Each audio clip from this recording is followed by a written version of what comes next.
America का Iran पर हमले का मंसूबा जो है वो अब साफ हो गया है और ये खुद डोनाल्ड ट्रंप ने कहा है। डोनाल्ड ट्रंप के इस बयान के बाद दुनिया भर में हड़कंप मच गया है और ख़ासकर खाड़ी देश भी अब अमेरिका के खिलाफ हो गए हैं। डोनाल्ड ट्रंप के इस बयान के बाद पूरी दुनिया को पता चल गया है कि अमेरिका एक साम्राज्यवादी देश है और उसकी कोशिश है कि दुनिया के तमाम उन देशों पर कब्जा करना जिसके पास तेल, गैस और सोना है, या फिर दुनिया के तमाम देशों को अपने हिसाब से चलाना, उसके साथ ट्रेड डील करना। क्या कहा है डोनाल्ड ट्रंप ने वो बताऊंगा। और उससे भी बड़ी खबर, रूस ने एक ऐसा जेट दिया है ईरान को जिसके डर से अब हड़कंप मच गया है। ये वो जेट है जो अमेरिका के किसी भी जेट की धज्जियां उड़ा सकता है। और तीसरी बड़ी खबर है, 4 महीने के युद्ध में ही अमेरिका के हथियार लगभग खत्म होने वाले हैं।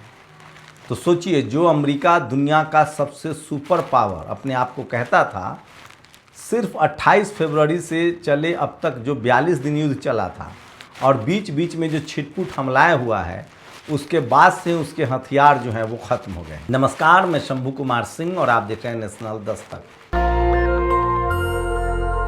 अमेरिका के राष्ट्रपति डोनाल्ड ट्रंप ने कहा है कि वो होर्मुज पर कब्जा चाहता है ताकि होर्मुज से टोल टैक्स वसूले।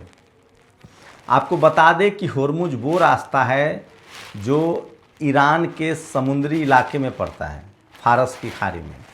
एक तरफ ईरान है, दूसरी तरफ ओमान है। कुछ इलाका ईरान के पास है, कुछ इलाका ओमान के पास है। अब डोनाल्ड ट्रंप ने साफ कह दिया है कि मेरा इरादा है कि मैं होर्मुज पर कंट्रोल करूंगा और दुनिया के जितने शिप वहाँ से गुजरते हैं, चाहे वो कमर्शियल शिप हो या तेल का शिप हो, मैं उनसे टैक्स वसूलूंगा।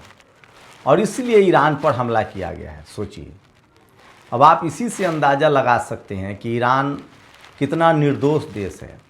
28 फरवरी से पहले जब तक ईरान पर हमला नहीं हुआ था, होर्मुज सबके लिए खुला हुआ था, बिना पैसे के खुला हुआ था। यहाँ तक कि इमरजेंसी में ओमान के साथ मिलकर ईरान जो है वो तमाम शिपों को फ्री ऑफ कॉस्ट मदद करता था। लेकिन सोचिए अमेरिका की लालच का नतीजा। दरअसल अमेरिका ने 45 सालों तक इसीलिए ईरान पर प्रतिबंध लगा रखा था कि ईरान एक कमज़ोर मुल्क बन जाए और उस पर हमला कर दिया जाए।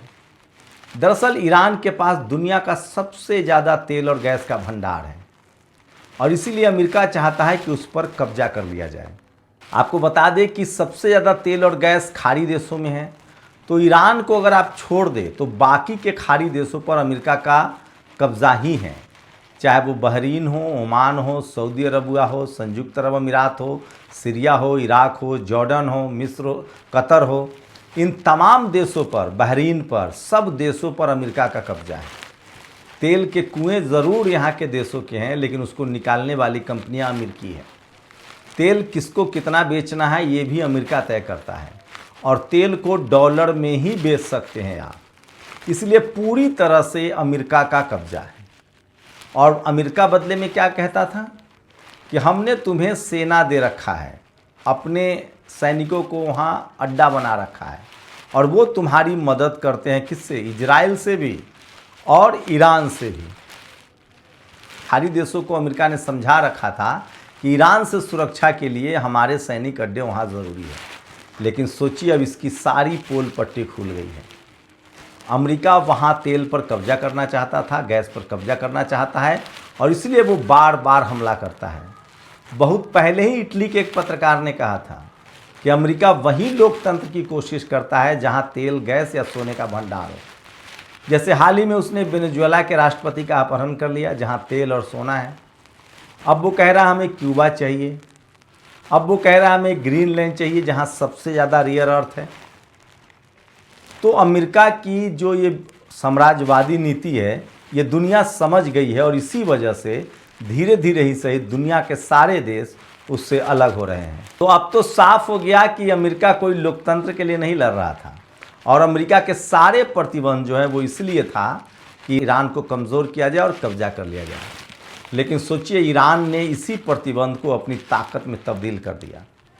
वो अपने ज़रूरत भर का तेल चीन को बेचता रहा, क्योंकि चीन मजबूत मुल्क है और वो एकमात्र देश है जो अमेरिका के किसी भी प्रतिबंध को नहीं मानता है। और साथ ही अमेरिका की हैसियत नहीं है कि वो चीन के मामले में इंटरफेयर करे। दूसरा देश रूस है जो अमेरिका की किसी भी बात को नहीं मानता है और अमेरिका की हैसियत नहीं है कि उसके मामले में इंटरफेयर करे, और इसीलिए अमेरिका ने उसे रूस और यूक्रेन युद्ध में फंसा रखा है। तीसरा देश जो है वो नॉर्थ कोरिया है। नॉर्थ कोरिया को भी अमेरिका कुछ नहीं कहता है, न नॉर्थ कोरिया उसकी बात मानता है। उसके सारे प्रतिबंधों को धत्ता बताते हुए वो लगातार न्यूक्लियर वेपन और बैलिस्टिक मिसाइल बना रहा है। तो सोचिए पूरी दुनिया में कौन परमाणु बम बनाएगा, कौन परमाणु बम नहीं बनाएगा, कौन देश किससे व्यापार करेगा, ये सब कुछ अमेरिका तय करता था। लेकिन एक झटके में ईरान ने ये सारे जो गुलामी थी उसकी जंजीरें काट दी है। अब दुनिया का शायद ही कोई देश है जो अमेरिका के साथ खड़ा होना चाहता है या अमेरिका की बात मानना चाहता है। आपको बता दें कि इसी कड़ी में एक और बड़ी खबर है। अमेरिका को और करारा जवाब देने के लिए रूस ने अपना सबसे आधुनिक, जिसको 5th जनरेशन का जेट कहा जाता है, वो अब ईरान को मुहैया करा दिया गया है। खबर ये भी है कि नॉर्थ कोरिया भी एंटी बैलिस्टिक मिसाइल जो है वो ईरान पहुंचा रहा है। चीन लगातार ईरान की मदद कर रहा है। इसका मतलब है कि अमेरिका को और महंगा पड़ने वाला है। अमेरिका की कोशिश है कि होर्मुज पर कंट्रोल कर लिया जाए। मैं बार बार आपको कह रहा हूँ, अमेरिका में 6 महीने का तेल स्टोरेज है, 5 महीना लगभग होने वाला है। 28 जुलाई को 5 महीना हो जाएगा। 1 महीना उसके पास और तेल बचेगा। उसके बाद डोनाल्ड ट्रंप की असली मुश्किलें शुरू होंगी, क्योंकि अमेरिकन लोग चुप नहीं रहते हैं, वो सवाल पूछते हैं।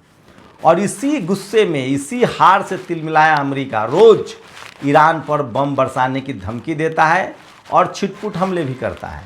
लेकिन मैं फिर कह रहा हूँ, ईरान जितना हमला कर रहा है अमेरिका पर, वो आपको टीवी अखबार नहीं दिखा रहा है। अमेरिका के अटैक को जरूर दिखाया जा रहा है, लेकिन सच्चाई ये है कि होर्मुज पर पूरी तरह से ईरान का कंट्रोल है। खाड़ी देशों के आगे ईरान अमेरिका बढ़ नहीं सकता है। और वहीं ईरान ने खाड़ी देशों, 7-8 खाड़ी देशों में जहाँ जहाँ अमेरिकी ठिकाने थे उन सब पर मिसाइल दागे हैं। ईरान के हारने का तो सवाल ही नहीं पैदा होता है, क्योंकि उसके पास लगभग 10 सालों तक युद्ध की तैयारी है और ये तैयारी 45 सालों की है। वही अमेरिकन जो मीडिया है उसका कहना है कि वहाँ लगातार, चाहे वो थाड जो कि वायु रक्षा प्रणाली है वो ख़त्म हो रहा है, उसके इंटरसेप्टर्स ख़त्म हो रहे हैं, और साथ ही उसके पास पेट्रियोट मिसाइल की अब कमी हो रही है।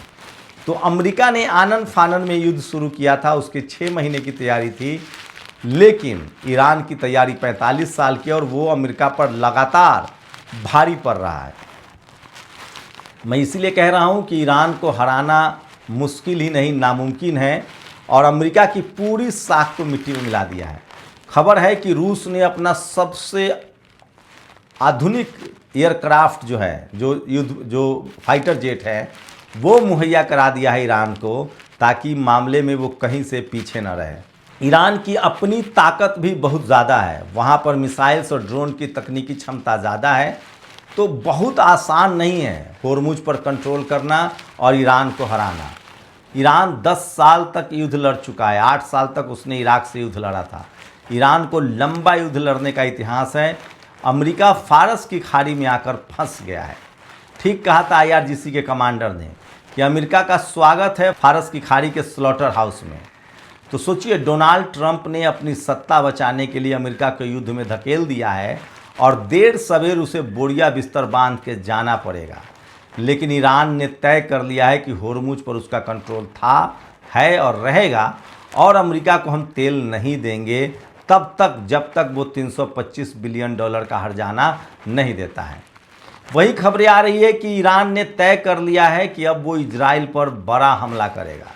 वहीं आपको पता है कि फ़िलिस्तीन हो या लेबनान हो या यमन हो, ये तीनों देश लगातार ईरान की मदद कर रहे हैं। खाड़ी देशों में भी बड़ी सुगबुगाहट है कि आखिर अमेरिका की इस तरह की जो साम्राज्यवादी नीति है उसको कब तक बर्दाश्त किया जाए। दरअसल खाड़ी देश तेल देख रहे हैं, तेल की धार देख रहे हैं। उनको जैसे ही ये कन्फर्म हो जाएगा कि अब अमेरिका हमला करने लायक भी नहीं है, उसके बाद अमेरिका का जो बचा खुचा सैनिक अड्डा है उसे भी खाड़ी देशों से समेटना पड़ेगा। मैं फिर कह रहा हूँ, इस युद्ध के अंत में वही होगा जो मैं आपको भविष्यवाणी कर रहा हूँ। आप देख लीजिएगा, 325 बिलियन डॉलर का हर्जाना भी देगा अमेरिका, खाड़ी देशों से उसके अड्डे भी समाप्त होंगे और ईरान पूरी तरह से एक मजबूत मुल्क साबित हो चुका है और फिलिस्तीन आज़ाद भी होगा। ईरान सिर्फ अपनी संप्रभुता की लड़ाई नहीं लड़ रहा है, वो फिलिस्तीन की मुकम्मल आज़ादी की लड़ाई भी लड़ रहा है।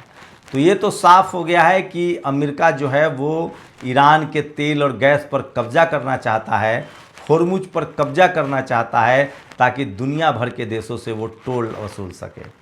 आप इसी से अंदाज़ा लगा सकते हैं कि ईरान का जीतना कितना ज़रूरी है। आप अपनी राय जरूर दीजिए।